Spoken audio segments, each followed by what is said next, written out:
Saudara pengusaha Surya Darmadi adalah pemecah rekor kasus korupsi dengan kerugian paling tinggi di Indonesia sebesar 78 triliun rupiah. Ini adalah nilai total kerugian negara terbesar sepanjang sejarah. Tapi hingga kini keberadaannya masih jadi misteri. Diduga Surya Darmadi berada di Singapura. Bagaimana seharusnya negara bisa membawa Surya Darmadi kembali ke Indonesia? Kita akan sapa pengamat hukum tata negara Universitas Islam Negeri Jakarta, Andi Syafrani. Pak Andi, malam.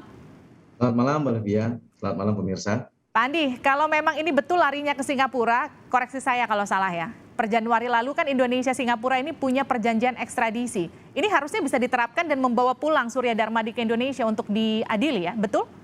Betul, kita sejak tanggal 25 Januari kemarin sudah melakukan perjanjian ekstradisi ya. Dengan perjanjian ekstradisi ini maka kita punya kekuatan hukum untuk bisa menarik para pelaku tindak pidana, tidak hanya korupsi, tapi ada kalau saya tidak salah 31 jenis tindak pidana yang masuk dalam perjanjian itu yang bisa ditarik untuk dikembalikan ke negara kita.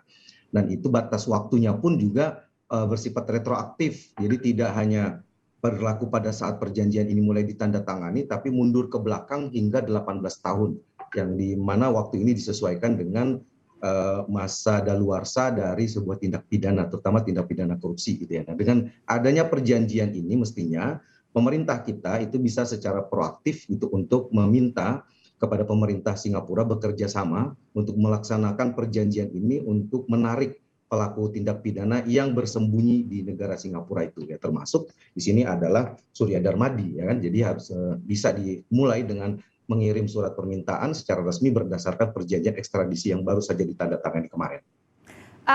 Kalau memang betul yang bersangkutan sekarang berada di Singapura, ini artinya bukan kasus pertama ada tersangka korupsi kita yang lari ke luar negeri. Bagaimana harusnya negara mencegah tersangka kasus korupsi ini lari?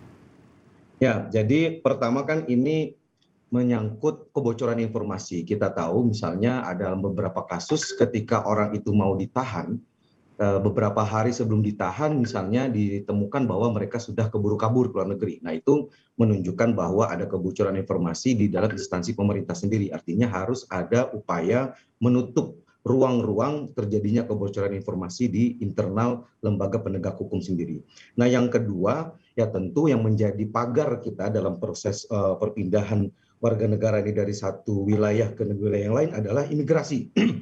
Jadi aparatur imigrasi kita pun harus ketat dan cepat untuk mendapatkan informasi dan segera melakukan tindakan jika memang ada informasi atau notifikasi tentang adanya orang yang diduga buronan gitu atau telah melakukan tindak pidana.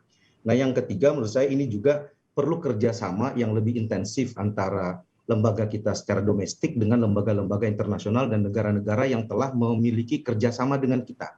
Jadi baik sifatnya ini bilateral maupun multilateral. Jadi khusus untuk negara-negara yang sudah kita tahu mereka misalnya kabur ke satu negara tertentu di mana negara itu sudah memiliki perjanjian ekstradisi dengan kita, ya kita harus segera aktif melakukan tindakan untuk meminta negara tersebut mencari dan mengembalikan pelaku tindak pidana itu ke negara kita. Nah, kalau misalnya ini menyangkut kerjasama dengan lembaga internasional lain seperti Interpol, saya kira juga harus diintensifkan sehingga notifikasi informasinya bisa menyebar dengan cepat dan Interpol bisa membantu kita bisa lebih aktif dan menyelesaikan gitu urusan tindak pidana di negeri kita ini. Nah, yang terakhir menurut saya juga tentu adalah partisipasi dari warga atau masyarakat.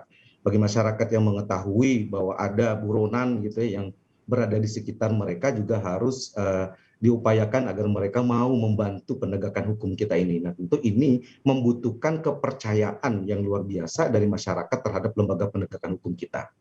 Oke, kalau kita lihat kasusnya, ini kan kasus dengan nilai total kerugian negara terbesar sepanjang sejarah, 78 triliun rupiah. Akan sangat menyulitkan untuk menelusuri kemana saja aliran dananya, karena ini juga kasusnya kan bukan kasus yang baru-baru saja begitu ya, katakanlah seperti itu. Bagaimana kemudian langkah awal yang harus dilakukan? Nah, tentu kan kita pertama harus mengetahui terlebih dahulu cara perhitungan kerugian negara ini. 78 triliun ini dihitung berdasarkan pertama dari periode kapan, Yang kedua berdasarkan estimasi kerugiannya itu terhadap apa. Kalau kita lihat dari spek kasusnya ini kan bicaranya soal pengolahan sawit ya. Jadi kemungkinan kerugian itu dibangun berdasarkan estimasi keuntungan yang diperoleh perusahaan selama mengelola dan memproduksi sawit di lahan yang tidak memiliki izin sama sekali. Dan kemudian juga tidak memberikan kesempatan kepada masyarakat untuk memiliki kemitraan di perusahaan tersebut sebanyak 20%. Nah, dengan kerugian seperti itu, maka yang harus diidentifikasi tentu adalah seluruh aset yang dimiliki oleh perusahaan ini. Dan tidak hanya perusahaan, ini juga harus ditelusuri hingga mencakup aset pribadi dari pemilik perusahaan. Jadi pemegang sahamnya harus dilakukan pemeriksaan dan dilihat keterlibatan mereka. Kalau memang mereka diduga adalah pihak yang ikut turut serta dalam perbuatan pidana ini dan mengetahuinya, maka aset pribadi mereka pun semestinya juga ditarik oleh negara. Oke. Kemudian yang kedua ya direksi dan tentu komisaris. Jadi aset-aset ini semua harus dikumpulkan dan dihitung untuk mengekuvalensi kerugian negara yang kita alami. Baik, terima kasih telah bergabung bersama kami pengamat hukum tata negara Universitas Islam Negeri Jakarta Andi Syafrani di Sapa Indonesia Malam.